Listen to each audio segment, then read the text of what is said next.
झूठो के राम जी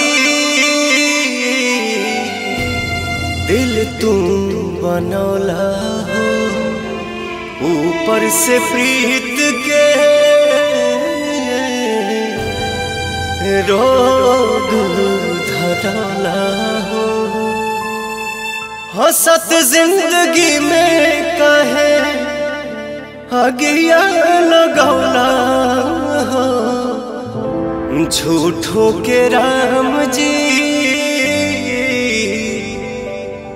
दिल तू बनौला हो, ऊपर से प्रीत के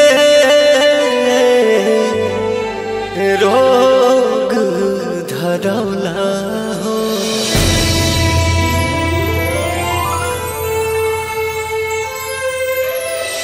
कबो नहीं पूरा भइल प्यार के कहानी, कितना दीवाना मरले कितनी दीवानी।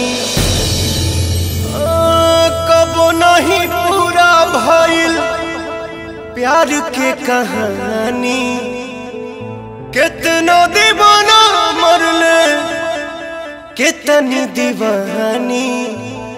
नेहिया के बंधन काहे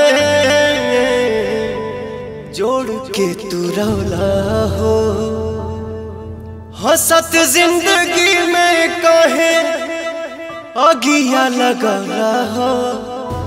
हंसत जिंदगी में काहे अगिया लगौला हो, झूठो के राम जी दिल तू बनौला हो, ऊपर से प्रीत के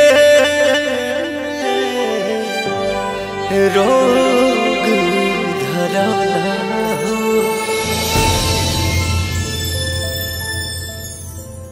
हंसत जिंदगी में कहे अगिया लगौला हो, झूठो के राम जी